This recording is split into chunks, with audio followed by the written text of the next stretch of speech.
సియోనుపురమా సర్వోన్నతము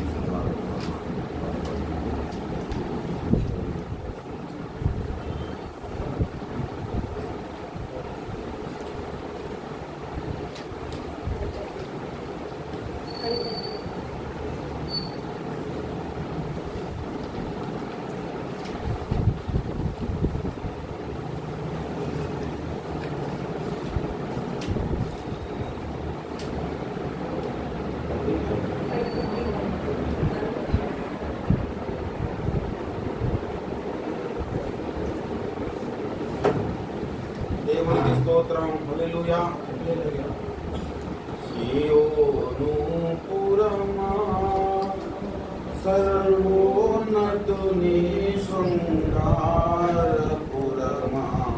సియోనుపురమా శాశ్వతము గలైవా సంకల్పం వైదేవి శాశ్వతము గలైవా సంకల్పం వైదేవి స్వర్ణాలంకారా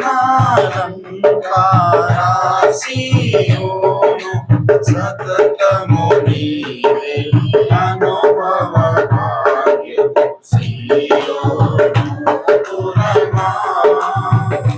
సర్వోన్నతుని శృంగారపురమా సియోనుపురమా శాలేము రాజు సంతోషముగా సంధించెను శాలేము రాజు అర్పించెను నీలో అబ్రాహాము కుమారుని అర్పించెను నీలో అబ్రాహాము కుమారుని స్వర్ణాలంకారా సియోను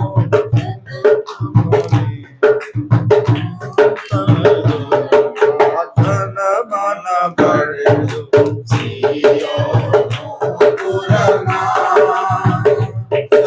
సర్వోన్నతుని శృంగారపురమా సియోనుపురమా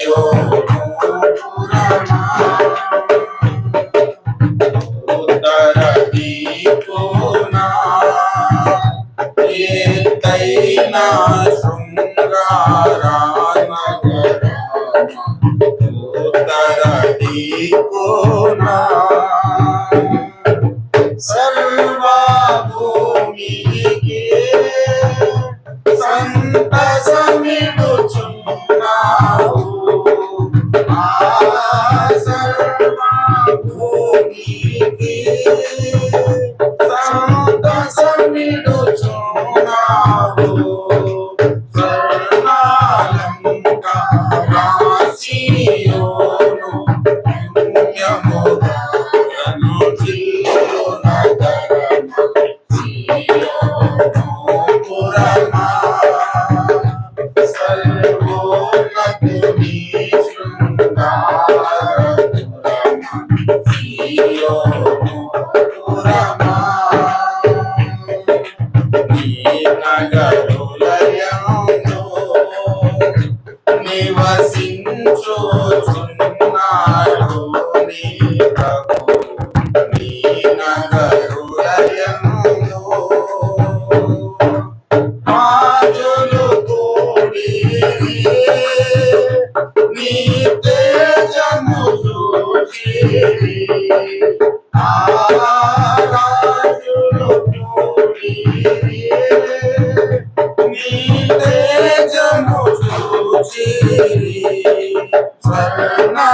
స్వర్ణాలంకారా సియోను భ్రమపడి పరగా పరుగిడిపోయి సియోనుపురమా సర్వోన్నతుని శృంగారపురమా సియోనుపురమా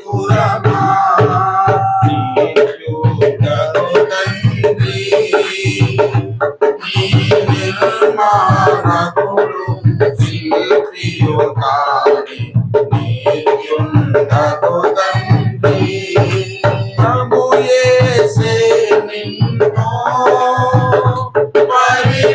పరిణయమాడను కోరెను ఆ ప్రభు యేసే నిన్ను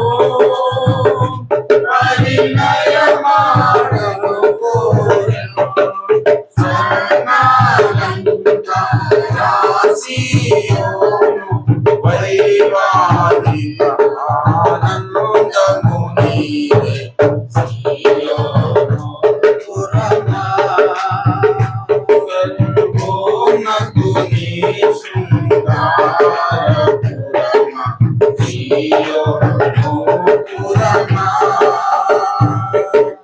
రక్షణ మార్గాలు రమ్యముగా నీలో వినబడుచున్నవి రక్షణ మార్గాలు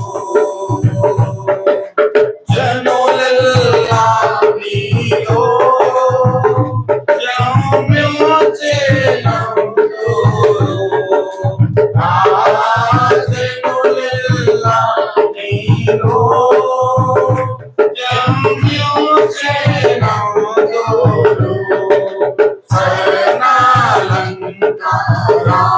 శరణాలంకారాసియోను జనముల తల్లి యని నిన్నందు పురమా సర్వోన్నతు నీ శృంగార పురమా సియోను పురమా నిన్నది నీలో దైవోదేశములెల్లి నిన్నే ఉన్నది ఘనకార్యము ఎన్నో గొప్పగా జరిగెను నీలో ఆ ఘనకార్యము ఎన్నో గొప్పగా జరిగెను నీలో స్వర్ణాలంకారాసియోను వినబడలేను సియోను పురమా సర్వోన్నతు నీ శృంగార పురమా సియోను పురమా సంతుగా పాడుడి సంతసముగా సియోను పాడలను సంతుగా పాడుడి యేసునకే మహిమా పాసురముగా చెల్లించి ఆ యేసునకే మహిమా పాసురముగా చెల్లించి శరణాలంకారాసియోను హల్లెలూయా యేసు ప్రభువకే సియోను పురమా సర్వోన్నతు నీ శృంగార పురమా సియోను పురమా శాశ్వతముగా దైవా సంకల్పం పైకి ఆ శాశ్వతముగా దైవా సంకల్పం పైకి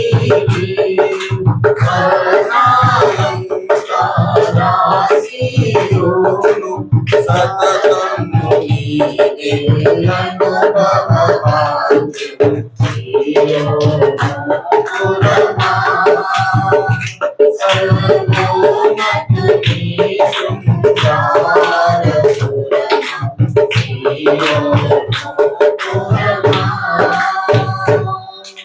హల్లెలూయా.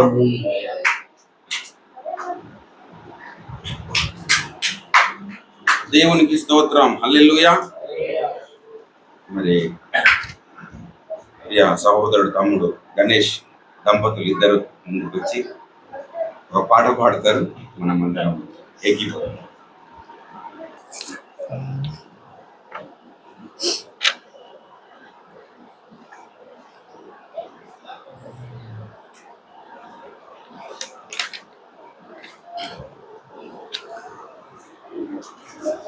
దేవునికి మహిమ కలుగును గాక. సత్యదేవార్చన పాటల పుస్తకంలో నుండి 245వ పాట అందరం కలిసి పాడుకున్నాం. నిన్ను స్తుతించినా చాలు నా బ్రతుకు దినములో, నిన్ను పొగాడినా చాలు నా గుండె గుడిలో. నిన్ను స్తుతించినా చాలు నా బ్రతుకు దినములో, నిన్ను పొగాడినా చాలు నా గుండె గుడిలో.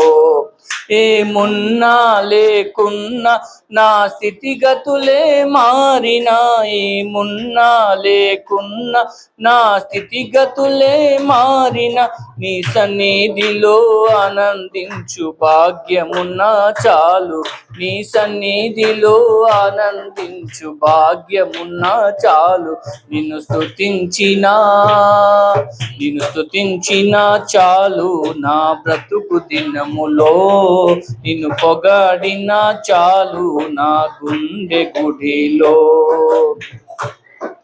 స్తుతులకు పాత్రుడవు నీవేనయ్యా, స్తోత్రార్హుడావు నీవేనయ్యా. స్తుతులకు పాత్రుడవు నీవేనయ్యా, స్తోత్రార్హుడావు నీవేనయ్యా. నీవేనయ్యా నాకు నీవేనయ్యా, నీవేనయ్యా నాకు నీవేనయ్యా. నిన్ను స్తుతించినా చాలు నా బ్రతుకు దినములో, నిన్ను పొగాడినా చాలు నా గుండె గుడిలో. నిన్ను స్తుతించినా చాలు నా బ్రతుకు దినములో, నిన్ను పొగాడినా చాలు నా గుండె గుడిలో. ప్రేమా స్వరూపుడవు నీవేనయ్యా, జాలిగల దేవుడవు నీవేనయ్యా. ప్రేమా స్వరూపుడవు నీవేనయ్యా, జాలిగల దేవుడవు నీవేనయ్యా. నీవేనయ్యా నాకు నీవేనయ్యా, నీవేనయ్యా నాకు నీవేనయ్యా. నిన్ను స్తుతించినా చాలు నా బ్రతుకు దినములో, నిన్ను పొగాడినా చాలు నా గుండె గుడిలో. నిన్ను స్తుతించినా చాలు నా బ్రతుకు దినములో, నిన్ను పొగాడినా చాలు నా గుండె గుడిలో.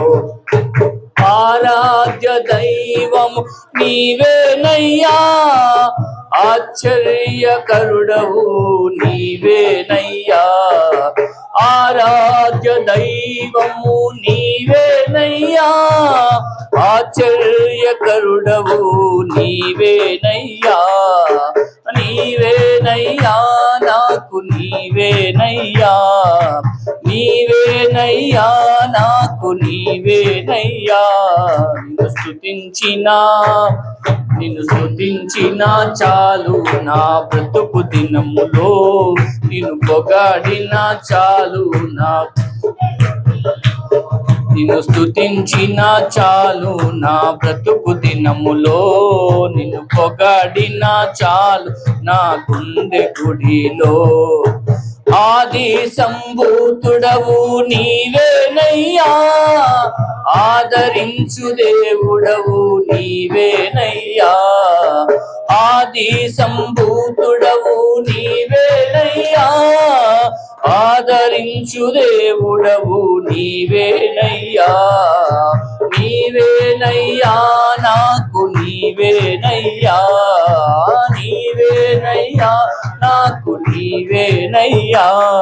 నిన్ను స్తుతించిన చాలు నా బ్రతుకు దినములో, నిన్ను పొగాడిన చాలు నా గుండె గుడిలో. నిన్ను స్తుతించిన చాలు నా బ్రతుకు దినములో, నిన్ను పొగాడిన చాలు నా గుండె గుడిలో. ఏమున్నా లేకున్నా నా స్థితిగతులే మారినా, ఏమున్నా లేకున్నా నా స్థితిగతులే మారిన, నీ సన్నిధిలో ఆనందించు భాగ్యము నా చాలు. నీ సన్నిధిలో ఆనందించు భాగ్యము నా చాలు. నిన్ను స్తుతించిన చాలు నా బ్రతుకు దినములో, నిన్ను పొగాడిన చాలు నా గుండె గుడిలో. దేవునికి స్తోత్రం. సమయం ఇచ్చిన దైవజనులకు వందనాలు.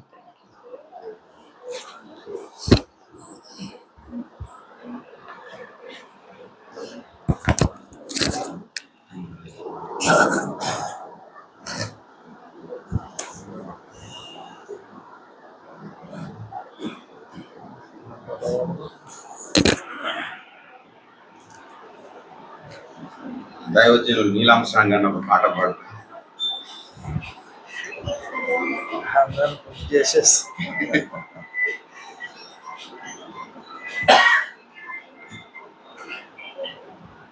దేవునికి మహిమ కలుగును గాక. దేవుని బిడ్డలారా, ప్రత్యేకముగా మరియు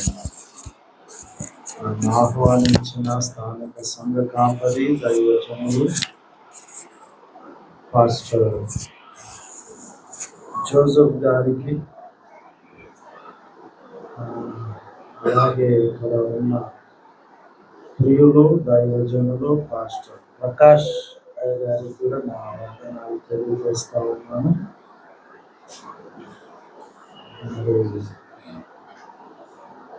pastor Joseph and sister Sirisha దంపతులకు మరి వైవాహిక వార్షిక శుభాకాంక్షలు తెలియజేస్తా ఉన్నాను. 2013 2013 నేను పెళ్ళికి కూడా అటెండ్ చేసిన.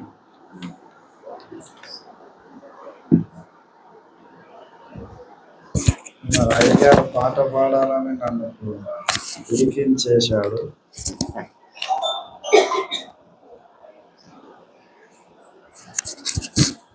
నేను గాయకుడిని కాదు. గాయకులు 2 రకాలు. మధురముగా గానము చేసేవాళ్ళు గాయకులు, గేయానికి గాయాలు చేసేటోళ్ళు గాయకులు. గాయం చేస్తే కూడా గాయకుడు అన్నమాట. అది 2వ టైపు.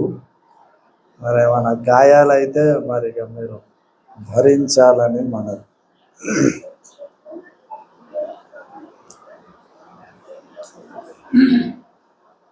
దైవజనులు అపోస్తలుడు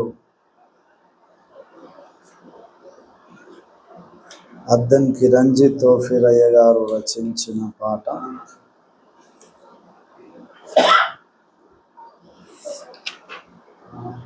నేను ఆనంద గీతం మనసార పాడుచు ప్రియుడు యేసుని చూడగా అనే పాట పాడుకుందాం. యాత్రికుడి పదధ్వనులలో 63వ పాట. నేనానంద గీతము మనసార పాడుచు ప్రియుడేసుతో నడచెదన్. నేనానంద గీతము మనసార పాడుచు ప్రియుడేసుతో నడచెదన్. అరణ్య భూమిలో ఆనంద నాట్యము, అరణ్య భూమి ఆనంద నాట్యము చేసి ప్రహర్షించెదను. నేనానంద గీతము మనసార పాడు యేసుతో నడచిన శ్రీ యేసునే నా సర్వముగా నిలచి తరించెదన్ శ్రీ యేసునే నా సర్వముగా నిలచి తరించెదన్ జయశీలి నైహమంతో ప్రతికి పావురము వలయగసెదన్ జయశీలి నైహమంతో ప్రతికి పావురము వలయగసెదన్ చేరి ప్రియుని గొలిచెదా పరమ పద మదిరోహణము చేసేదను చేరి ప్రియుని గొలిచెదను పరమ పద మదిరోహణము చేసేదను నేనానంద గీతము మనసార పాడు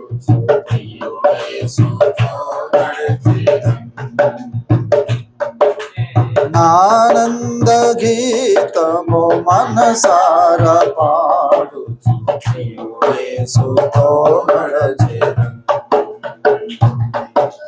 బ్రహ్మాండ నాయకుడేసయ్య సాక్షి ఇహమందు ఫలించెదా బ్రహ్మాండ నాయకుడేసయ్య సాక్షి ఇహమందు ఫలించెదా కడబూర మృగగ భక్తాయితోనే నడియాకసముకే గదా కడబూర మృగగ భక్తాయితోనే నడియాకసముకే గదా మహిమాంబరము దాల్చెదో పరమ విభు కళ్యాణ మేగాంచెదా మహిమాంబరము దాల్చెదా పరమ విభు కళ్యాణ మేగాంచెదన్ నేనానంద గీతము మనసార పాడు యేసుతో నడచెదన్ నేనానంద గీతము మనసార పాడు యేసుతో నడచెదన్ అనుదినమును తన కృపణేను యేసు పద సన్నిధిని పొందెదను అనుదినమును కృపణేను యేసు పద సన్నిధిని పొందెదను ప్రియ యేసు రుధిరము చే నేను వైరిని దొను మాడి జయముందెదను ప్రియ యేసు రుధిరము చే నేను వైరిని దొను మాడి జయముందెదను చిరనీతి ధరించెదను ప్రణవ విభు సగ భాగమై అలరెదను చిరనీతి ధరించెదను ప్రణవ విభు సగ భాగమై అలరెదను నేనానంద గీతము మనసార పాడు యేసుతో నడచెదన్ నేనానంద గీతము మనసార పాడు యేసుతో నడచెదన్ అరణ్యలో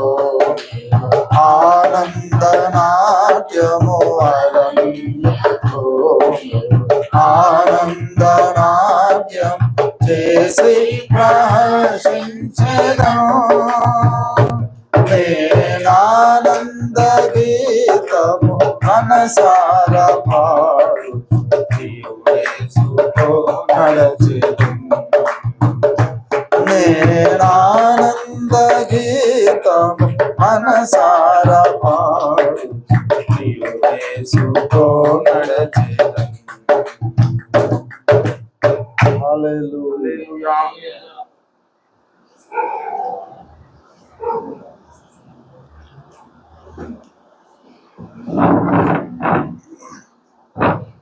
ఈ సమయంలో మన మధ్యలో దైవజనులు ప్రకాష్ అయ్య గారు ఉన్నారు. వారు గ్రీటింగ్స్ తెలియజేస్తారు. సమయం దైవజనులకు అప్పగిస్తారు. Hallelujah. It's nice to have like this gathering every time, celebration, celebrating God's goodness. Beautiful song, Pastor. God bless you. This is like modern era where we sing all Western songs, right? These classical songs, and you played that very well. Ananda Gita Manasara, but beautiful. So it's echoing. So nice. Our children Thank you. should learn these classical songs because those songs are written with a lot of meanings, not filled with hallelujahs. And most of these songs, today's songs are filled with hallelujah, hosanna, aradhana, which is good, but meaningful lyrics are found in old songs. And it was nice to hear. So praise the Lord, and once again it was very nice to see all of you. And thank you for inviting us, Pastor. And Madam, thank you so much. And good to see Pastor and Neil Armstrong, Pastor, and other godly people and wonderful church. Today we have to search for people, but here is a church that comes every now and then. Praise God for this wonderful opportunity. Just 5 things I would like to say just for the children. Children, can you say just high five like this? High five. Some children are missing last sheep inside the room, but they can listen. I think high five, high five that the Lord likes. You all like high five, right? God likes this 5 high five. All of us should know, especially children. One is loving God. Love God. First high five. Love God. Secondly, never hate. We should love God. When we love God, no hating. We should never hate anybody. Okay, some of our children, they used to say they are they are not Christians. They are not like that. No, all are same. All are God's children. We should never hate. We should just welcome and love everybody. Love God, never hate. Thirdly, speak the truth. Speak the truth. There was a competition. Who says a better lie? Better? So one person came and he told first lie. Then the king decided this is the best lie I have ever heard. You know what he told? He told, I have used the sand and made the sand as a rope. Can we make a sand as rope? No, but then he said, wow, this is greatest lie. But second person came. That lie also was surprising. You know what he told? How rainbow looks, the shape of the rainbow? It's bent, right? It's not straight. He told, I was the one who turned or bent the rainbow. Wow, this is great lie. So I think this will get the prize.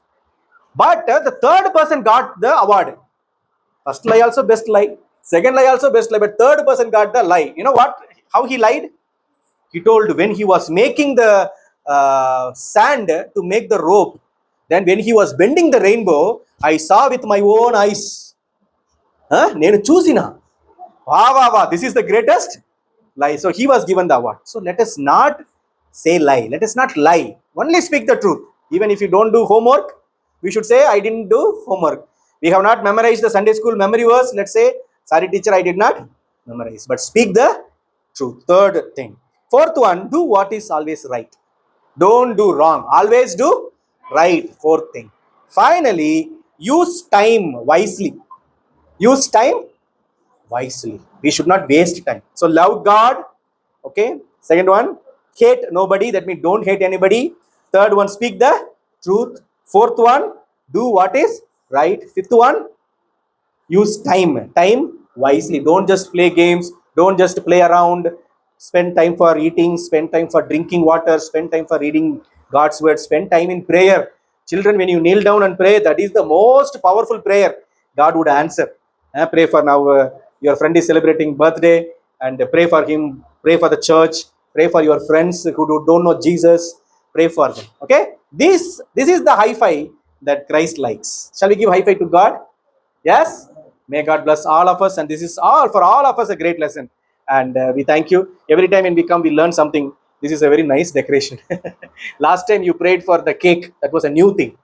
So we also, when we celebrated Jevin's birthday, we also prayed and blessed the cake. When God's people come, God speaks to us in a different way through different people. So praise God that every one of you don't go without learning something, without hearing God's word. God bless you. దేవుని నామానికి మహిమ కలుగును. హల్లెలూయా. ప్రకాశయ్య గారికి ప్రత్యేకమైన వందనాలు. దైవాశీస్సులు. దేవునికి స్తోత్రం. హల్లెలూయా. ఈ సమయంలో నలుగురికి దైవజనులు నేను సేవలో ఈ విధంగా కొనసాగడానికి బలమైన ఆయుధము నన్ను ఈ విధంగా చేసిన నా జీవితానికి ఒక మహనీయుడానికి గొప్ప వ్యక్తి నీలాంశం అన్న గారు. మరి హైదరాబాద్కి వచ్చిన తర్వాత ఎంతోగానో ఆలోచించి లేఖనాల విషయాలు, బైబుల్ జ్ఞానం విషయంలో, మరి బైబుల్ స్టడీ విషయంలో ఎన్నో విషయాలు నన్ను బలపరిచి మరి నన్ను ఈ స్థితిలో నిల్చుండడానికి బలమైన సాధనము దైవజనుడు నీలాంశం అన్న గారు. మరి అయ్యగారికి సమయాన్ని అప్పగిస్తూ ఉన్నాను. వాక్య సందేశం అందించి మరి ఆశీర్వదిస్తారు. చక్కగా మనం దేవుని వాక్యంలో విందాం. మనమందరము దేవునిలో స్థూలంగా కడలని వారుగా ప్రభు కార్యాభివృద్ధి అని ఇప్పటికీ ఆసక్తిపరులముగా తయారై ముందుకు సాగుతాం.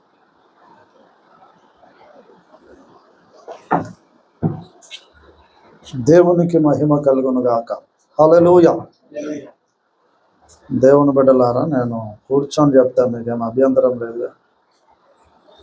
ఈ మధ్య షుగర్ హై అయింది, కళ్ళు తిరుగుతూ ఉన్నాయి.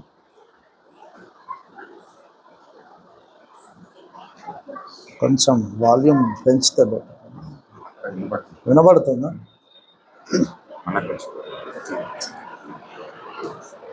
మంచిది. నాకు ఈ సమయం రండి పాస్టర్.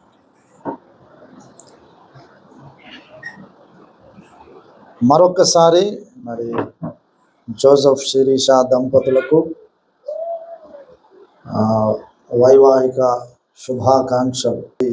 శుభాకాంక్షలు తెలియజేస్తూ ఉన్నాను. అలాగే వారి కుమారుడు జోనాకి జన్మదిన శుభాకాంక్షలు. మరి రెండు కూడా కోయిన్సైడ్ అయినాయి. మరి అట్లా ప్లాన్ చేసుకున్నారా లేక దేవుడు అట్లా టైం కల్పించిండో తెలియదు, కానీ మరి వాళ్ళ బాబు బర్త్డే అండ్ వాళ్ళ వెడ్డింగ్ యానివర్సరీ ఒకే రోజు రావడం చాలా సంతోషకరం. వారందరికీ నా ఆశీస్సులు పలుకుతూ ఉన్నాను. మంచిది. దేవుని బిడ్డలారా, కొద్ది నిమిషాలు దేవుని వాక్యాన్ని మనం ధ్యానం చేసుకుందాం. పరిశుద్ధ బైబిల్ గ్రంథములో నుండి అపోస్తలుడైన పౌలు భక్తుడు ఎఫెసీయులకు రాసిన పత్రిక 5వ అధ్యాయం, ఎఫెసీ 5:31 నుండి చదువుతాను. 31, 32 వచనాలు చదువుతాను. ఈ హేతువు చేత పురుషుడు తన తండ్రిని తల్లిని విడిచి తన భార్యను హత్తుకొనును, వారిద్దరును ఏక శరీరమై అగుదురు. ఈ మర్మము గొప్పది. అయితే నేను క్రీస్తును గూర్చియు సంఘమును గూర్చియు చెప్పుచున్నాను. ప్రార్థన. ప్రేమ కలిగిన మా పరిశుద్ధుడా, పరమ తండ్రి, మీకు వందనాలు, కృతజ్ఞత, స్తుతులు, స్తోత్రాలు నాయన. మా ప్రియ సహోదరుడు దైవజనుడు పాస్టర్ జోసెఫ్ గారిని, మా సహోదరి శిరీషను పరిశుద్ధ వివాహమందు మరి ఇదే దినమున 2013వ సంవత్సరమున మీరు జతపరిచి వారి దాంపత్యమును ఆశీర్వదించి చక్కని సంతానం 2 కుమారులను మీరు అనుగ్రహించి మరి నాయన వారి దైనందిన జీవితములో, ఆధ్యాత్మిక జీవితములో అడుగడుగున మీ కాపుదలనిచ్చి మీ సన్నిధి తోడుంచి ఈ ఘట్టము వరకు నడిపించిన విధానము కొరకు వందనాలు. మరి ప్రభువా, ఈ దినం వారి కుమారుడు జోనా యొక్క జన్మదినము కూడా ఈ రెండు శుభ సందర్భాలను పురస్కరించుకొని బిడ్డలు ఏర్పాటు చేసిన కృతజ్ఞత కూడికను బట్టి వందనాలు. ఇంతవరకు పాటల ద్వారా మీరు మహిమ పొందినందుకు మీకు స్తోత్రాలు. మా స్తుతుల మీద మీరు ఆసీనులై ఉన్నందుకు వందనాలు. కొద్ది నిమిషాలు ఇప్పుడు మీ దాసుని మరుగు చేసుకొని, మీ దాసుని స్వయంకృతాపరాధములు సకల విధములైన పాపదోషములన్నీ మీ రక్తములోను మీ వాక్యములోను బాగుగా కడిగి శుద్ధి చేసి పవిత్రపరచి మీ పరిశుద్ధాత్మ అగ్నిలో కాల్చి పుటము వేసి మీ చేతిలో ఒక సాధనముగా మీ నోటి బూరగా మాత్రమే వాడుకొని మా అందరితో మీరే మాట్లాడండి. ఈ నీ బిడ్డలకు మాకు అత్యవసరమైన సందేశమును పరలోకము నుండి పంపించండి. సమస్త మహిమ ఘనత ప్రభావములు మీకే ఆరోపిస్తూ యేసునామముననే ప్రార్థించి వేడుచున్నాం తండ్రి, ఆమేన్. దేవుని బిడ్డలారా, మనం చదువుకున్న ఈ లేఖన భాగంలో ఇది మనందరికీ బాగా చిరపరిచితమైన లేఖన భాగం. ఈ వచనాలు తెలియని వాళ్ళు ఎవ్వరు ఉండరు క్రైస్తవ సమాజంలో. ఎందుకంటే ప్రతి పెళ్లిలో ఈ లేఖన భాగాన్ని చదవడం ఆనవాయితీ. పురుషుడు తన తండ్రిని తల్లిని విడిచి భార్యను హత్తుకొనును, వారిద్దరూ ఏక శరీరమగుదురు, ఈ మర్మము గొప్పది అన్నాడు. అదొక మిస్టరీ, మర్మము అన్నాడు. ఈ మర్మము గొప్పది అని చెప్పి వెంటనే, అయితే నేను క్రీస్తును గూర్చియు సంఘమును గూర్చియు చెప్పుచున్నాను. క్రీస్తు ఇంకా సంఘం ఏక శరీరమగుట, ఏక ఆత్మ అగుట అనేది ఒక మర్మం. ఆ మర్మము మనకు అర్థం కావడానికి దేవుడు భూమి మీద వివాహ వ్యవస్థను ఏర్పాటు చేశాడు. మొట్టమొదటి నరుడు నేలమంటితో నిర్మించబడ్డాడు. ఆదికాండం 2:7 to 7 జెనసిస్. దేవుడైన యెహోవా నేలమంటితో నరుని నిర్మించి వాని నాసికా రంధ్రములలోనికి జీవవాయువును ఊదగా నరుడు జీవాత్మ ఆయను. మొట్టమొదటి నరుణ్ణి నేలమంటితో నిర్మించాడు.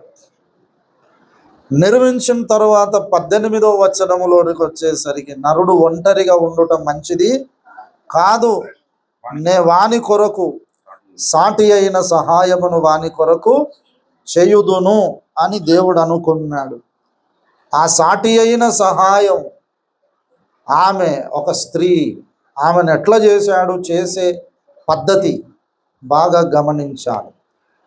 ఎలాగు చేశాడు అంటే 21 నుండి మనం గమనిస్తే, దేవుడైన యెహోవా ఆదామునకు గాఢ నిద్ర కలుగజేసి అతడు నిద్రించినప్పుడు ప్రక్కటెముకలలో ఒక దానిని తీసి ఆ చోటును మాంసముతో పూడ్చివేశాను. తరువాత దేవుడైన యెహోవా ఆదాము నుండి తీసిన ప్రక్కటెముకను స్త్రీనిగా నిర్మించి ఆమెను ఆదాము యొద్దకు తీసుకొని వచ్చాను. ఇక్కడ బాగా గమనించాలి. అందరూ శ్రద్ధగా వినండి. కొద్దిసేపే చెప్తాను, కొన్ని విషయాలు మనం నేర్చుకుందాం. అక్కడ మనం గమనించినట్లయితే మొట్టమొదటి విషయం, పాయింట్ నంబర్ 1, ఆదాముకు గాఢ నిద్ర కలుగజేశాడు. భార్యను చేస్తామనుకున్నాడు. సాటి అయిన సహాయమును వాని కొరకు చేయుదును అనుకున్నాడు. ఎట్లా చేశాడో ఆ ప్రాసెస్ చెప్తున్నాడు. పాయింట్ నంబర్ 1, ఆదాముకు ఏం కలుగజేశాడు? గాఢ నిద్ర. నంబర్ 2, ఆదాముకు ప్రక్కలో గాయం చేశాడు. గాయం చేశాడని మనకు ఎట్లా తెలిసింది అంటే, ఆ చోటును మాంసముతో పూడ్చివేశాను అన్నాడు. మాంసముతో పూడ్చివేశాడంటే అక్కడ గాయం అయిందన్నమాట, పెద్ద గాయం అయింది. తర్వాత మూడవ విషయం, అతడు నిద్రించినప్పుడు అతని కొరకు భార్యను చేయడానికి అవసరమైన పదార్థం, ఆ మెటీరియల్ ఏదైతే ఉందో ఆదాములో నుండే సేకరించాడు. అది అతని ప్రక్కటెముక. హల్లెలూయా. ఆదామును చేయడానికి ఏం తీసుకున్నాడు? ఆదామును చేయడానికి 2:7 చదివాం కదా, నేల మంటితో నరుణ్ణి నిర్మించాడు కదా. ఆదామును చేయడానికి దేవుడు తీసుకున్న పదార్థం, మెటీరియల్ ఏంటిది? ఉన్నారా మీరందరు ఇక్కడ? ఉన్నోళ్ళు చెప్పాలి గట్టిగా హల్లెలూయా. ఇక్కడ లేనోళ్ళు చెప్పాలి హల్లెలూయా. ఎట్టు పోకండి, ఇక్కడే ఉండాలి అందరూ. ఇక్కడనే ఉండి అమెరికాకు కూడా పోయి రావచ్చు, తెలుసా మీకు? బాడీ ఇండే ఉంటుంది, మైండ్ వెళ్ళిపోతుంది, అమెరికాకు పోతుంది, పరలోకానికి పోతుంది, ఎక్కడికన్నా తిరిగి రాగలదు. బాడీ ప్రెజెంట్, మైండ్ యాబ్సెంట్ లాగా ఉండదు. ఇక్కడ ఉన్న వాళ్ళందరూ చెప్పండి హల్లెలూయా. ఇక్కడ లేని వాళ్ళు చెప్పాలి హల్లెలూయా. ఓకే, అలాంటి అయిపోయి మంచి దేవుని బిడ్డలారా, ఆదామును చేయడానికి దేవుడు తీసుకున్న పదార్థం ఏంటి? నేల మన్ను, నేల మట్టి తీసుకున్నాడు. మరి అతనికి భార్యను చేయడానికి దేవుడు తీసుకున్న మెటీరియల్ ఏంటి? ప్రక్కటెముక. అది ఎక్కడి నుండి తీశాడు? ఆదాములో నుండే తీశాడు. ఎందుకు? భూమి మీద మట్టి అయిపోయిందా? ఆదామును చేయంగానే అయిపోయిందా మట్టి? అయిపోలే. 1,000,000 మంది అవ్వలం చేసినా చాలా బోలెడు మిగిలే ఉంటుంది, కానీ అట్లా చెయ్యలేదు. ఎందుకు అంటే, ఇప్పుడు మనం చదువుకున్న మూలవాక్యంలో ఏమన్నాడు? అయితే నేను క్రీస్తును గూర్చి సంఘమును గూర్చి చెప్పుచున్నాను, ఈ మర్మము గొప్పది అన్నాడు. క్రీస్తు సంఘం ఏక శరీరమగుట ఒక మర్మం. ఆ మర్మాన్ని, ఆ మిస్టరీని మనకు ఆదాములో చూపిస్తున్నాడు. హల్లెలూయా. ఆదాము రాబోవు వానికి గుర్తై ఉండెనని లేఖనం చెప్పింది. రోమాపత్రిక 5వ అధ్యాయం 14వ వచనం 2వ భాగం, సెకండ్ పార్ట్. ఆదాము మొదలుకొని మోషే వరకు మరణము ఏలెను, ఆదాము రాబోవు వానికి గుర్తై ఉండెను. హల్లెలూయా. ఆదాము ఎవరికి గుర్తు? మీరు వింటలేరు. నేను చెప్పేది మీకు అర్థం కావాలి. అర్థం కాకపోతే నేను ముగించాను. నాకు అదొక ఏమంటారు, అది అలవాటు అనుకోండి, ఏమన్నా అనుకోండి. నేను చెప్పేది వినే వాళ్ళకి అర్థం కావాలి. అర్థం కాకపోతే ముగించాలి. నేను తొందరగా ముగించాలంటే మీరు శ్రద్ధగా వినాలి, మీరు రెస్పాండ్ కావాలి. లేకపోతే ఇంత దూరం వచ్చి నేను మీకు ఏం అర్థం కాకుండా పోతే వేస్ట్. అంటే ఉట్టిగా మనం వీళ్ళకి అభినందనలు చెప్పి వాళ్ళు ఇచ్చే ప్రేమ విందు కోసమే కాదు కదా. వాక్యానికి ముందు ప్రాధాన్యత ఇవ్వాలి. హల్లెలూయా. ఆదాము రాబోవు వానికి గురుతై ఉండెను. ఆ రాబోవు వాడెవరు? యేసయ్య. యేసయ్యకు ఆదాం అనే బిరుదు ఆ యేసయ్యకు కూడా ఉంది. కొరింథీయులకు రాసిన మొదటి పత్రిక 15వ అధ్యాయం 45వ వచనం. ఇందు విషయమై ఆదామును మొదటి మనుష్యుడు జీవించు ప్రాణి ఆయనని వ్రాయబడి ఉన్నది. కడపటి ఆదాము జీవింపజేయు ఆత్మ ఆయను. హల్లెలూయా. కడపటి ఆదాము అనేది యేసయ్యకున్న బిరుదు. అంటే ఆదాము పేరే ఈయనకు కూడా పెట్టబడ్డది. అయితే ఈయన కడపటి ఆదాము. బైబిల్లో ఈ మానవ జాతి చరిత్ర మొత్తంలో 2 ఆదాములు ఉన్నారు. ఆదాం అని మనం పేరు పెట్టుకున్నంత మాత్రాన ఆదాం కాదు. ఎవరన్నా ఎంతమంది అని ఆదాం అని పేరు పెట్టుకొని మనకు అభ్యంతరం లేదు, కానీ బైబిల్ ప్రకారం ఆదాములు ఇద్దరే, ఒక ఆయన మొదటివాడు, ఇంకొక ఆయన కడపటివాడు, లాస్ట్ ఆదాం అన్నాడు. అందుకే రెండో ఆదాం అనలే.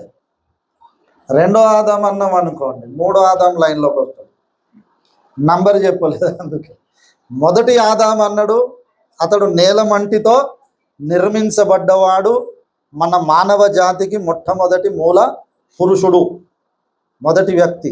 ఓకే, ఇంకొక ఆదాం ఉన్నాడు, ఆయన యేసుక్రీస్తు. ఈయన కడపటి ఆదాం, ఫస్ట్, ఈయనేమో లాస్ట్.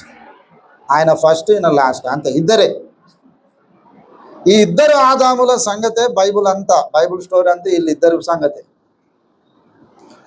మొదటి ఆయన ప్రకృతి సంబంధి అని చెప్పాడు, 46 చూడండి.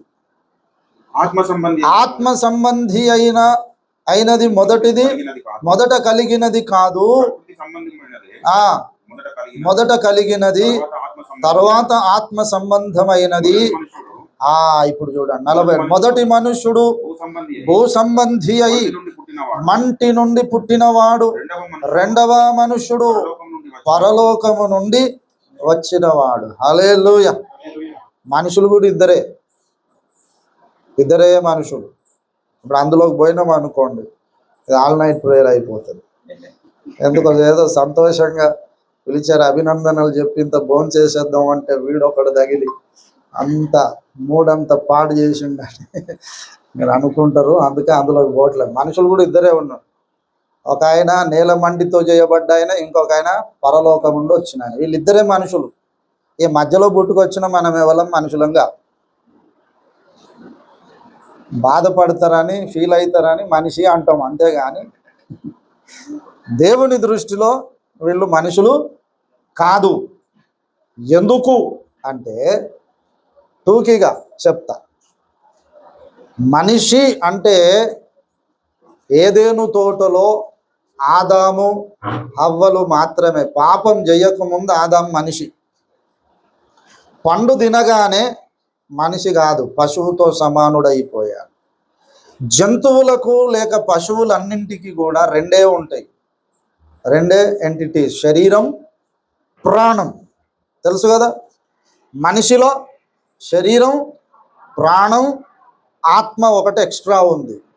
ఇది దేవుని పోలిక. ఆదికాండం 1వ అధ్యాయం 26లో దేవుడు ఏమన్నాడు? మనము మన స్వరూపమందు మన పోలిక చొప్పున నరులను చేయుదము అన్నాడు. 27లో దేవుడు తన స్వరూపములో తన పోలిక చొప్పున నరుని సృజించను, స్త్రీనిగాను పురుషునిగాను వారిని సృజించను. దేవుని పోలికలో సృజింపబడ్డవాడు మనిషి. దేవుడు పోలిక, దేవుని పోలిక, దేవుడు త్రిత్వమై ఉన్నాడు. తండ్రి, కుమారుడు, పరిశుద్ధాత్ముడు అనే 3 వ్యక్తులుగా ఉన్నాడు. అదే పోలిక మనిషికి కూడా ఇచ్చాడు. మనిషిలో కూడా 3 భాగాలు, శరీరం, ప్రాణం, ఆత్మ. జంతువులో శరీరం, ప్రాణం ఉంది, అందులో స్పిరిట్ లేదు. అర్థమైందా? చాలామంది అమాయకంగా వాటికి కూడా స్పిరిట్ ఉంటుందని ఎందుకు అనుకుంటున్నారంటే, అవి చెప్పిన మాట వింటాయి, గుర్తుపడతాయి. ఎందుకు అట్లా చేస్తుంది అంటే ఆత్మ ఉన్నందుకు కాదు, ప్రాణం ఉన్నందుకు. ప్రాణములో స్పిరిట్లో ఉన్న నిర్మాణం కొంత ఉందన్నమాట. హెబ్రీ పత్రికలోనికి మీరు ఒక్కసారి రండి దయచేసి. హెబ్రీ పత్రిక 4వ అధ్యాయం 12వ వచనం దేవుని వాక్యమును గూర్చి మాట్లాడుతూ, ఎందుకనగా దేవుని వాక్యము సజీవమై బలము గలదై రెండంచులు గల ఎటువంటి ఖడ్గము కంటెను వాడిగా ఉండి ప్రాణాత్మలను కీళ్లను మూలుగను విభజించునంత మట్టుకు దూరుచు హృదయము యొక్క తలంపులను ఆలోచనలను శోధించుచును. దేవుని వాక్యము రెండంచులు గల ఎటువంటి పదునైన ఖడ్గము కంటే కూడా ఇది పదునైనది. ఎంతవరకు దూరుతుందట? ప్రాణాత్మలను విభజించునంత మట్టుకు దూరుతుంది. ప్రాణము ఆత్మను విభజించాలంటే ముందు అవి కలిసిపోయే తత్వం ఉంటే కదా విభజించాల్సిన అవసరం ఎందుకు వచ్చింది? కలిసిపోతుంది. ఎందుకు కలుస్తాయి అంటే స్పిరిట్ యొక్క నిర్మాణం, అందులో ఉన్న జీవ కణముల అమరిక, మాలిక్యులర్ స్ట్రక్చర్ అంటారు కదా, ఆ స్ట్రక్చరు దీంట్లో ఉన్న స్ట్రక్చర్ ఒకటే. పాలు నీళ్ళు కలుస్తాయా? కలుస్తాయి కదా. కలుస్తాయి కాబట్టి పాలోడు మంచిగా నీళ్లు కలిపి వేస్తుంది. ఇట్లనే చిక్కగా ఉన్నాయి సార్, ఇంతకంటే చిక్కగా ఏందా పలసగా అయినా అంటే ఎండాకాలం కాదు సార్, బళ్ళు గేదెలు నీళ్లు బాగా తాగుతున్నాయి సార్ అందుకే పలసగా అయినా ఏదో స్టోరీ చెప్తా ఉంటాడు. అవి కలుస్తున్నాయి కాబట్టి కలపగలిగాడు. నీళ్లు కిరోసిన్ కలుస్తుందా? ఒకటే డబ్బాలో కిరోసిన్ నీళ్లు పోసినాం అనుకోండి, ఏమైంది? నీళ్ళన్నీ కిందికి పోతాయి, కిరోసిన్ పైకి వస్తుంది, ఆ మధ్యలో తేడా కనబడుతుంది గీత, అది సపరేట్ ఇది సపరేట్. ఎందుకు కలవట్లేదు అంటే కిరోసిన్లో ఉన్న ఆ మాలిక్యులర్ స్ట్రక్చర్ ఏదైతే ఉందో అది వేరు, నీళ్ళలో ఉన్న స్ట్రక్చరు వేరు. పాలు నీళ్లు కలుస్తాయి, కిరోసిన్ నీళ్లు కలువు. కిరోసిన్ డీజిల్ కలుస్తుంది, కిరోసిన్ పెట్రోల్ కలిసిపోతుంది. అయితే ఇప్పుడు ఆత్మ ప్రాణం ఎందుకు కలిసినాయి అని అంటే ఈ రెండింటిలో ఉన్న నిర్మాణం ఒకటే, అది వేరు ఇది వేరు కానీ కలిసిపోయే తత్వం ఉంది. శరీరము కలవదు, మళ్ళీ ప్రాణం ఆత్మ కలిసిపోతాయి, శరీరం కలవదు, ఇది వేరే, దీని నిర్మాణం వేరు. కనుక ప్రాణాత్మలను విభజించున్నంత మట్టుకు దేవుని వాక్య ఖడ్గం దూరుతుందంటే ఆ రెండు కలిసిపోతుంది. అయితే ఆత్మలో ఉన్న ఆ సెంటిమెంట్, ఆ ఫీలింగ్స్ ఏవైతున్నాయో ప్రాణంలో కూడా ఉంటాయి. అందుకే జంతువులన్నీ సెంటిమెంటల్గా మనుషులకు అటాచ్ అవుతాయి. అటాచ్ అయినందుకు స్పిరిట్ ఉందని కాదు, అర్థమైందా? ధర్మ ప్రచారకులు చెప్తా ఉంటారు పిపీలి కాదు బ్రహ్మాండం అన్నిట్లో స్పిరిట్ ఉంటుందా, అంత ట్రాష్. ధర్మ ప్రచారకులు చెప్పేది రైట్ కాదు. జంతువుకు మనిషి ఒక్కడే దేవుని పోలిక, జంతువులు దేవుని పోలికలో లేవు. అందుకే దేవుడు 10 ఆజ్ఞలు ఇచ్చినప్పుడు అందులో ఒక ఆజ్ఞ ఏంటి? నరహత్య చెయ్యవద్దు అన్నాడు. అలా స్ట్రిక్ట్గా చెప్పాడు, నరహత్య చెయ్యవద్దు. అంతేగాని కోడి హత్య చేయవద్దు, మేక హత్య చేయవద్దు అని చెప్పలే. జంతు హత్య చేయవద్దు, జంతువులను చంపొద్దు పాపం అని కొందరు అతిగా ఓవర్గా ఇదవుతారు. మనిషి చచ్చిపోతే దిక్కు లేదు కానీ జంతువుకు మాత్రం ఎంతో కొందరు ఏడుస్తారు. తప్పని నేను అంటలేను, ఐఎమ్ నాట్ క్రిటిసైజ్. జంతువులను ప్రేమించొద్దు అనేది నా ఇది కాదు. ఎట్లా తయారయ్యారంటే బతికున్న తల్లిదండ్రులను పట్టించుకోరు, టైం కింద భోజనం పెట్టరు, కానీ కుక్కకు పెంచుకొని మా పెట్టి మీద కూర్చోబెట్టుకుంటాడు, సోఫాలో వేసుకుంటాడు, మూతి నాకుతాడు, ముద్దులు పెడతా ఉంటాడు, అది వచ్చంతా మూతి నాకుతా ఉంటాడు. ఎంత డేంజర్! అదేమంటే దానికి మళ్ళీ యాంటీబయాటిక్ ఇంజక్షన్లు ఇచ్చిన. బతికున్న తండ్రికో తల్లికి మాత్రం టైం కింద భోజనం పెట్టాడు. క్రైస్తవులు ఇట్లా తయారైనరు, దరిద్రులు. బైబిల్ ఏం చెప్పింది? నీ తండ్రిని తల్లిని సన్మానించుము, దీర్ఘాయుష్మంతుడ వగునట్లు చేయమని. అది వాగ్దానముతో కూడిన ఆజ్ఞలలో మొదటిది అన్నాడు. తల్లిదండ్రులను గౌరవించి వాళ్ళను మంచిగా చూసుకుంటే ఆయుష్ పెరుగుతుంది, మన ఆయుష్ పెరుగుతుంది. వాళ్ళని సన్మానించకపోతే ఆయుష్ తగ్గిపోతుంది. వాడు కుక్క ముద్దు పెట్టుకుంటే నాకేం బాధ, కానీ నాకు అలర్జీ, నేను బోన్ పెట్టుకున్న తప్పు అంటలేను కదా. అదే ప్రేమ నీ మనుషుల పట్ల ఎందుకు లేదు అనేది నా పాయింట్. సరే, ఏదేమైనా ఇప్పుడు ఆ గొడవ మనకొద్దు. కానీ జంతువులకు పశువులకు శరీరం ఉంది, ప్రాణం ఉంది, ఆత్మ లేదు. అందుకే జంతు బలి రక్తము ద్వారా ప్రాయశ్చిత్తం చేయడానికి దేవుడు ధర్మశాస్త్రములో ఒక సిస్టమ్ పెట్టాడు. హెబ్రీ పత్రిక 9:22 మనం గమనిస్తే, సమస్త వస్తువులు రక్తము చేత శుద్ధి చేయబడవలననియు, రక్తము చిందింపకుండా పాప క్షమాపణ కలుగదనియు సామాన్యముగా చెప్పవచ్చును. రక్తము చిందించకుండా పాప క్షమాపణ కలుగదు. జంతు బలులు బలిపీఠం మీద బలి అర్పించి ఆ రక్తమును బలిపీఠం మీద పోయాలని దేవుడు చెప్పాడు ధర్మశాస్త్రంలో. అలా చేసినప్పుడు దానిలో ఉన్న రక్తములో ఉన్న ప్రాణమును బట్టి మీకు ప్రాయశ్చిత్తం జరుగుతుంది. ఛాయారీతిగా పెట్టాడు. వాటిని చంపకూడదని ఏం లేదు, చంపాలని మాకు కూడా లేదు. మీరు ఏం తింటారన్నా, చికెనా మటనా అంటే నేనేం చెప్తా, పప్పుచారు ఇంత పెరుగు పెట్టండి చాలు, కడుపు నిండా తింటా, ఓ 2 ముద్దలు ఎక్కువ తింటా. మీరు చికెను మటను అది ఇది అని ఏమేమో స్పెషల్గా చేస్తే కూడా మీరు పంచభక్ష పరమాణాలు ఎన్ని వెరైటీలు చేసినా నేను కొంచెమే తింటా. అదే పప్పు అన్నం అనుకో 2 ముద్దలు ఎక్కువ తింటా. కడుపు నిండా పెట్టాలంటే పప్పు చేయండి. అట్లెట్లా అన్నా స్పెషల్ ఉండాలన్నా నా బాధ. మాంసాహారం తినాలని మాకు లేదు, అదేమి రూలు కాదు. తినేవాడిని తప్ప అని అనకూడదు, దాని మీద ఇంకేదో అనవసరమైన సిద్ధాంతాలు చేయకూడదు. జంతువులకు శరీరం ఉంది, ప్రాణం ఉంది, అవి దేవుని పోలికలో, కానీ మనిషి దేవుని పోలికలో ఉన్నాడు. అయితే ఏదేను తోటలో దేవుని ఆజ్ఞను అతిక్రమించి ఎప్పుడైతే పండు తిన్నాడో ఆదాం, అప్పుడు ఏమైందంటే లోపల స్పిరిట్ డెడ్ అయిపోయింది. ఉంది నామకే వాస్తే, కానీ దేవుని దృష్టిలో అది చచ్చిన స్థితిలో ఉంది. కనుక 3 ఎంటిటీస్లో, శరీరం, ప్రాణం, ఆత్మలో పాపముని బట్టి ఆత్మ చచ్చిన స్థితికి చేరింది. అంటే జీవం కలిగిన ఇప్పుడు 2. కాబట్టి అక్కడ జంతువుకు 2 ఉన్నాయి, ఇక్కడ మనిషికి 2 ఉన్నాయి. స్పిరిట్ ఉన్నా లేనట్టే. ఎఫ్ఎస్సి 2:1 చెప్పాడు కదా, ఎఫ్ఎస్సి 2, మీ అపరాధముల చేతను పాపముల చేతను మీరు చచ్చిన వారై ఉండగా చాలు ఆయన మిమ్మును క్రీస్తుతో కూడా బ్రతికించు.